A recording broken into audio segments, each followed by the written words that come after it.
Today we're reading a book, Henry and Mudge and the Bedtime Thumps. Who would it by? Story by Cynthia Ryland. Picture by Susie Stevenson.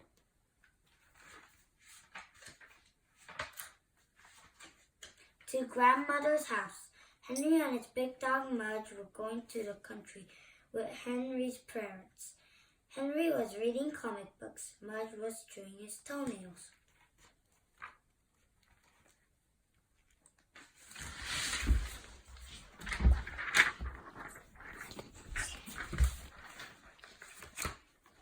They were going to visit Henry's grandmother. Henry's grandmother had never met Mudge, so Henry worried. He worried that Mudge might drool on her skirt. He worried that Mudge might eat her coffee table, but mostly he worried that Mudge might have to sleep outside.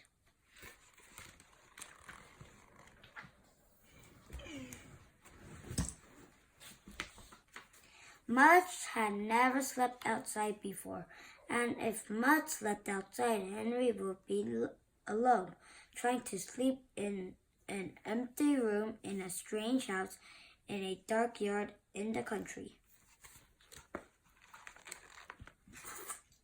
Yeah, this is boo. I don't like this. Boo. I don't like Henry this read book. his comic books and worried. The longer he wrote, the more he worried. Soon he began to bite his fingernails. Chew, bite, spit. Chew, bite, spit. Henry bit his fingernails. Mudge chewed his toenails. And the car drove on. Lucy lost her pocket. Kitty Fisher found it. Hello, sweetie. After riding for a long time, Henry and Mudge saw the grandmother's house. It had a bird bath and a garden full of corns. Lucy lost her pocket. I hate this book. And let's say boo. Henry and Mudge looked at each other. Their fingernails and toenails were very short. Henry's grandmother came outside. She had a big smile and a polka dot dress. Mudge took one look at her and wagged his tail, wagged and wagged and wagged. Do you guys don't like this book? Because I hate it. Boo! Hello, sweetie, Henry's grandmother said to Henry. She hugged him tight. Hello, sweetie, Henry's grandmother said to Mudge. She hugged him tight. Henry's grandmother wiped dog drool off her sleeves, and they followed her into the house.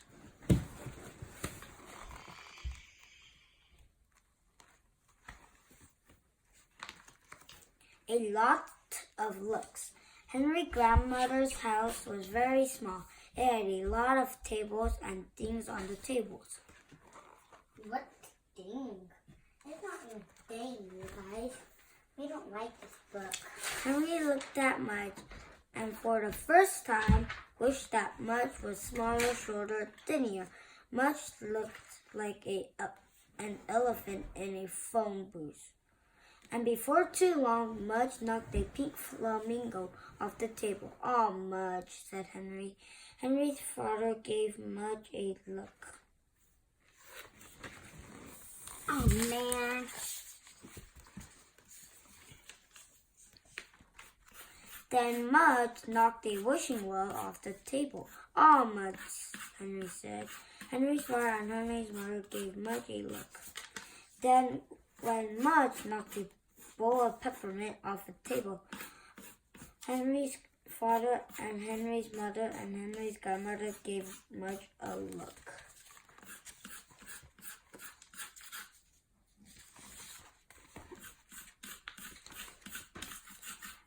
And Henry's father said, "Outside!" Mudge was put out. Henry gave everybody a look.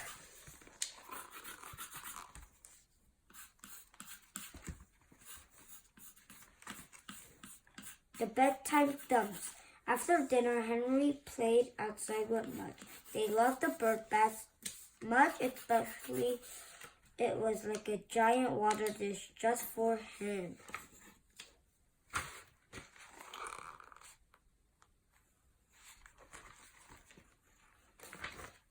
When it was dark, Henry's father called Henry in.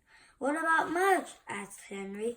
"He has to sleep outside," said Henry's father. "Outside?" said Henry. Henry looked at Mudge sitting in the dark country yard. Henry was afraid. He was afraid Mudge would be lonely. He was afraid Mudge would be sad.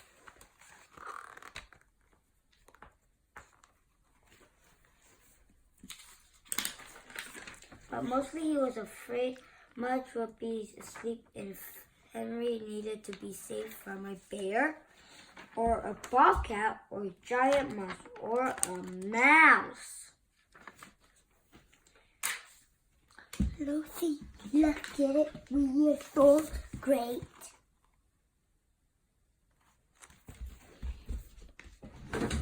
Henry gave Mudge a tight tug.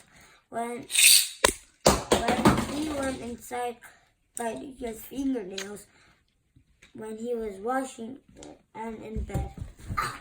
Henry laid in the dark. His eyes were big. His heart was pounding. His knees were shaking. Then whoosh, flop. A mouse. Wait. A mouse? A mouse. Henry jumped out of bed. He ran to the front door. "Mudge," he called out in a loud whisper. "Thump, thump, thump." Mudge wagged his tail from under the porch table. "Hi, Mudge," Henry said as he crawled under the table too. He was glad to see Mudge. Mudge was glad to see him. Mudge licked Henry's face and smelled his ears and shook his hand.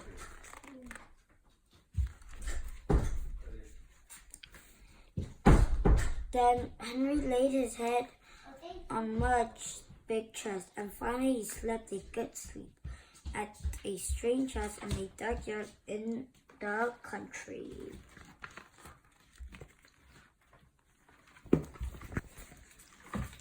And when the mouse flew by, Mudge ate it. The end. And sorry, that's for today, and I hope you have a great time. Bye! Please subscribe this ugly book.